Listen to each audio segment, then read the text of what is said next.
Paano nga ba? Ang paghahanap sa buhay sa labas ng daigdig. Sa loob ng maraming siglo, tumingala na ang sangkatauhan sa kalangitan at nagtanong, tayo lang ba sa universo?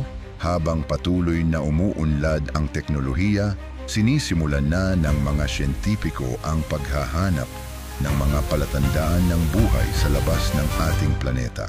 Bagaman wala pang direktang ebidensya ng buhay na hindi mula sa daigdig, maraming dahilan upang maniwala na posibleng may umiiral na buhay sa ibang bahagi ng kalawakan.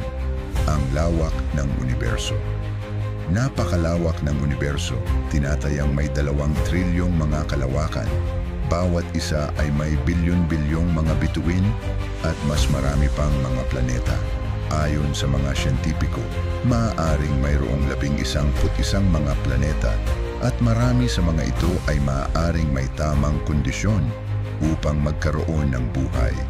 Dahil sa napakaraming bilang ng mga planeta, tila hindi kapanipaniwala na ang daigdig lamang ang nagkaroon ng buhay.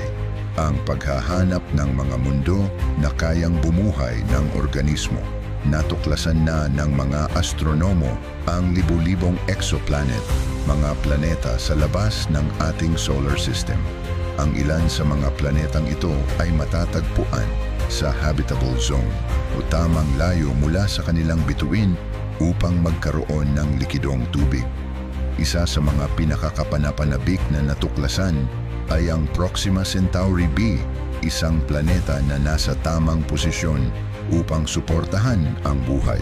Bukod dito, ang mga buwan tulad ng Europa, ng Jupiter at Enceladus ng Saturn ay may napakalalaking karagatan sa ilalim ng kanilang yelong ibabaw na posibleng tahanan ng mga mikrobyo o simpleng organismo, mga palatandaan at ang Fermi Paradox. May mga hindi pangkaraniwang signal na natanggap mula sa kalawakan tulad ng sikat na WOW signal noong 1977, isang malakas na radio signal na natanggap mula sa isang hindi matukoy na pinagmulan. Bagaman hindi pa ito tiyak na mula sa mga dayuhan, alien, patuloy nitong hinihikayat ang mga eksperto na ipagpatuloy ang pagsasaliksik. Ngunit sa kabila ng matagal ng paghahanap, wala pa ring malinaw na ebidensya ng mga sibilisasyong extraterrestrial. Ito ay kilala bilang Fermi Paradox. Kung maraming ang buhay sa universo, bakit wala pa tayong nakikitang ebidensya nito?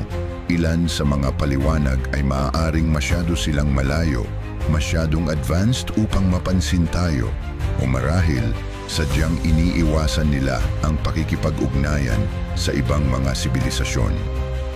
Ang kinabukasan ng pagtuklas. Patuloy na nagsasaliksik ang mga ahensyang pangkalawakan tulad ng NASA at mga pribadong kumpanya gaya ng SpaceX upang tuklasin ang posibilidad ng buhay sa ibang planeta. Ang James Webb Space Telescope at mga paparating na misyon tulad ng Mars Sample Return Mission ay naglalayong pag-aralan ang mga malalayong planeta upang maghanap ng biosignatures, mga chemical na palatandaan ng buhay.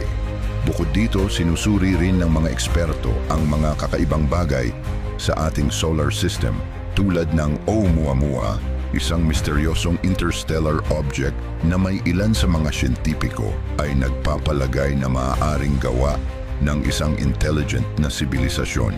Konklusyon, bagaman wala pang tiyak na patunay ng buhay sa labas ng ating planeta, ang laki ng universo, ang pagkakatuklas ng mga planetang posibleng tirahan, at ang iba pang siyentipikong ebidensya ay nagpapahiwatig na hindi malayong may ibang nilalang sa kalawakan.